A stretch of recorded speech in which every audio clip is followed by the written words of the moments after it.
Welcome back to the Connors and Ferris High School Sports Show, brought to you by Salvatore's Pizza.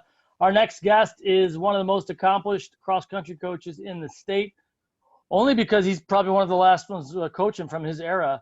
It started in 1985. He's Bernie Gardner, well-known around the area. No joking, folks. He's been coaching at HFL, boys and girls track, skiing, cross-country since 1985. Bernie, welcome to the show. How are you, sir? Good to see you, Jeff and Steve. Hi, Bernie. What brings you back? What's your biggest reward from coaching? What brings you back every year when it's 2 degrees out and you're like, come on, kids, we got to go out and practice skiing? Other than being a couple screws loose, what brings you out there every time?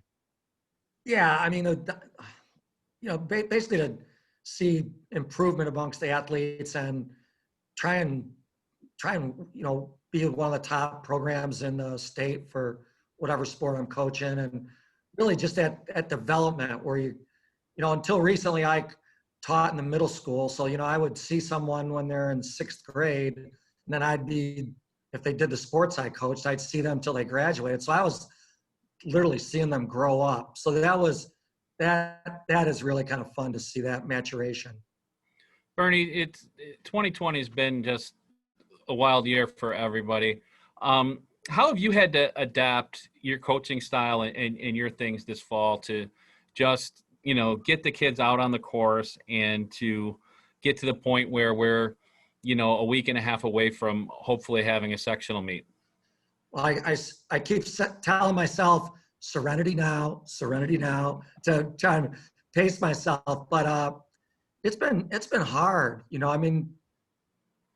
I think the biggest problem is just the uncertainty of, were we going to have sports, and if so, when, and if so, how, and are we going to be able to keep it going? So, I don't know if that's just me personally, or if the athletes are affected by that as well. But I think that was one of the kind of like the sense of foreboding, at least for me, that just kind of hangs over it. But the actual training,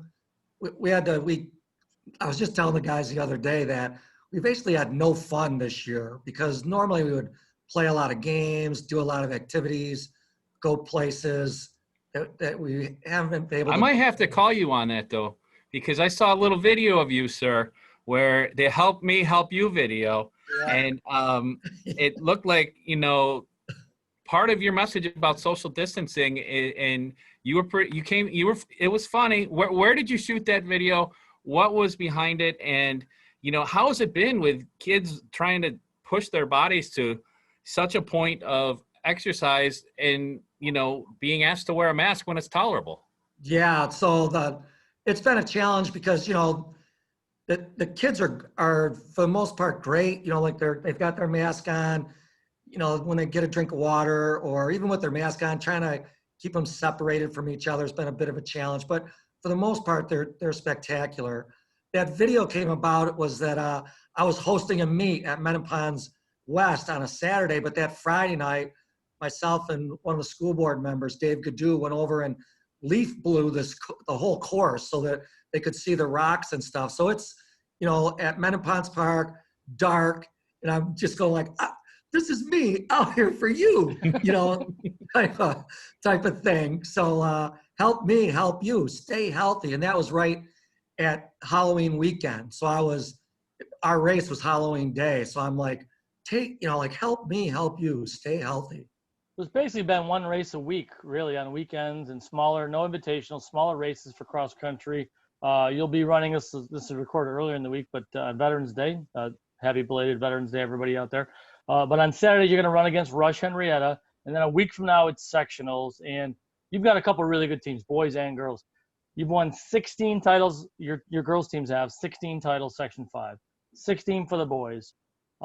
This is a girls team that has high expectations. Can you tell us about some of your top runners there? Yeah, last year in a statistical oddity, we were second in our class, but when they did the blend of everybody racing that day, we were number 1. Just by the way, like all Section 5. So we have this really great girls team that this year has been chugging along at unprecedented performances, and we're led by Junior Ann Brennan. And Ann, each course that we race, it's been shrunken or modified to fit some COVID guidelines. So we're not racing near pavilions and whatnot. But for the season, every time Ann has raced a course, she set the course record. And she's winning by a lot. I've seen pictures. There's a good gap. Yeah, she's doing some really good things. I mean, she's got a great work ethic, like everybody does.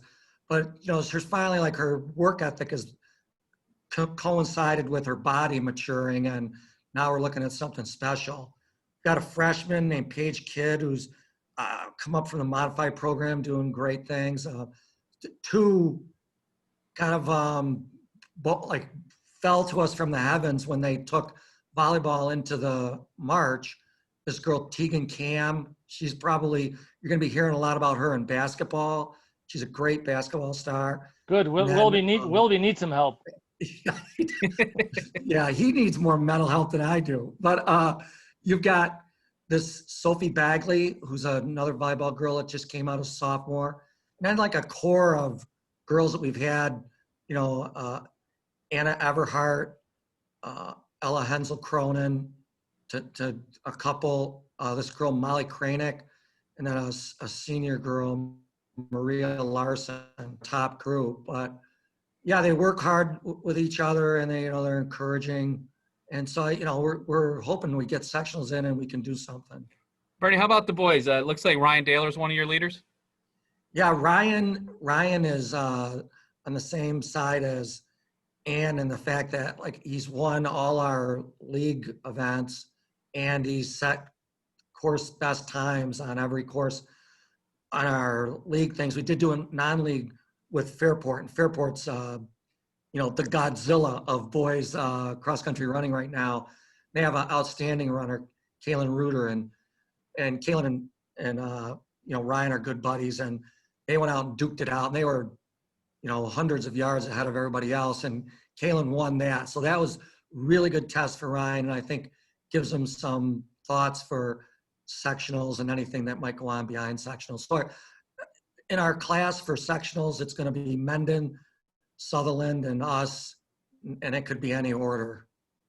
So Bernie, we joked before we came on that the last time I saw you was at the state Nordic skiing championships down at Harriet Hollister in February. Jeff and I made a real concerted effort to focus on things that are going on. So you also coach the Nordic skiing program. Word this week that that's going to happen.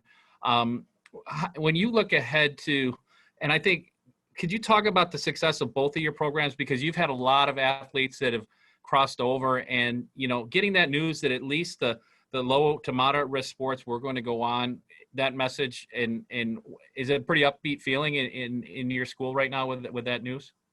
Yeah, I think so. I mean, like you said, I call it the holy trinity of sports: cross-country running, Nordic skiing, and then track and field. They just roll from one season to the next. And yeah, we're very optimistic, especially for skiing. And skiing, we start by interval starts, as you were at our state meet. So we start by interval starts. So we're socially distanced there. The equipment itself keeps you from getting up on top of each other because your skis can't overlap on anyone else's. And yeah, we're really optimistic about getting skiing in. We're gonna have to modify it like cross-country running, but we're talking with Kathy Hoyt, and it seems that, like, cross-country Nordic skiing or skiing as a total was the last state sport that got run before COVID shut things down, and possibly one of the first to maybe kick it in the new year, if all goes well. Bernie, a little bit of gamble here, waiting a week, right? With sectionals, they're not going to be till the 21st.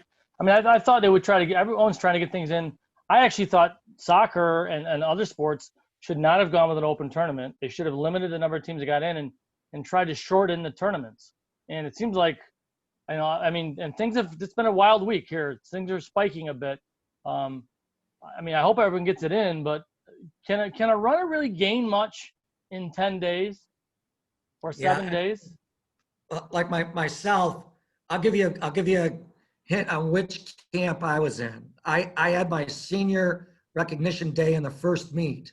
So I'm all for. Everybody did. A lot of people did. Let's get it on. Like get it going while you could. I don't know I guess there was a vote and people wanted that extra time. Myself, like I don't think you're going to get much more unless you're coming back from injury or illness, but you would never know that at the time. I just think there was a lot of uncertainties about where they were going to have it, and it gave them that extra time to plan. And I understand why they did it, not necessarily what my choice would have been. Been wild, I'll say that. And you said also, Bernie, in our pre-interview, we talked about how it's tough to know who are the contenders individually because you haven't really been able to see everybody without any invitationals this year, right?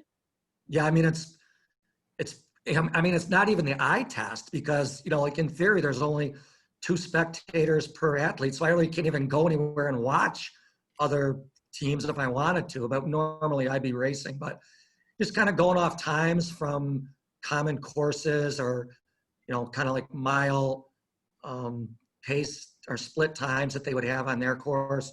Some of maybe your past times on that same course. So yeah, it's and the way we're doing it for ultra safety's sake is they have 4 separate courses for the different and times for the different races. So we are in Class B. We're just totally alone, just Class B at Wayne. Boys will come, they'll race, they'll leave, and then the girls will come and they'll race and they'll leave. So even teammates won't be there to cheer on their other teammates, and no spectators. And I think that's all that's what we have to do in order to get this event on. My friend Bernie, you will always hold a special place in my heart for 2 reasons. One, when I kind of hatched the idea of the Coaches Who Care Award, you were the first guy I wanted to go and surprise you, and we did that, and that was a lot of fun. Hopefully that video still lives somewhere on the internet. And number 2, Steve Radley, one of the first leads I ever wrote that I was really, really proud of as a young journalist was, I think it was at SUNY Geneseo. Bernie Gardner, I think, won his first Section 5 title, right? I think it was your first one?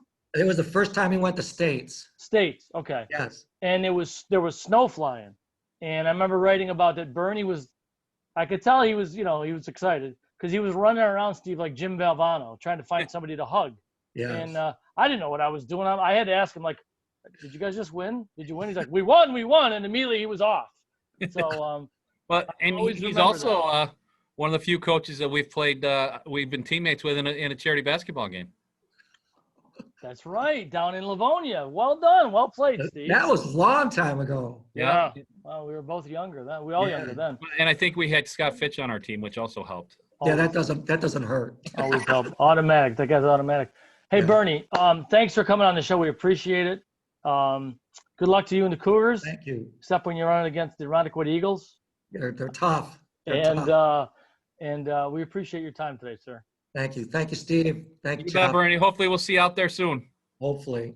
All right. As we wrap up another show, I want to tell you, folks, thanks to all of our sponsors. You can find them all at ConnorsandFerrisShow.com. It's a pandemic still, folks. Please support local when you can. Support our local sponsors. One of them that stepped up to the plate the last few years and does great work, and I talk about them on the air because that's kind of our deal, is Bath Fitter. They can come in and remake your bathroom in one day. Get rid of the old tub, get rid of the old shower, get it out of there. In one day, they can remake it. You can do it over time, too. The number to remember is 617-0007. Check out their great work online, bathfitter.com. And when you book that appointment, please tell them that you heard about it right here on the Connors and Ferris High School Sports Show, brought to you by Salvatore's Pizza. Have a great week, everybody. Be safe. Listen to what your school leaders tell you about that testing stuff that's going to be coming. And we'll talk to you again next week right here on Fox Sports 1280.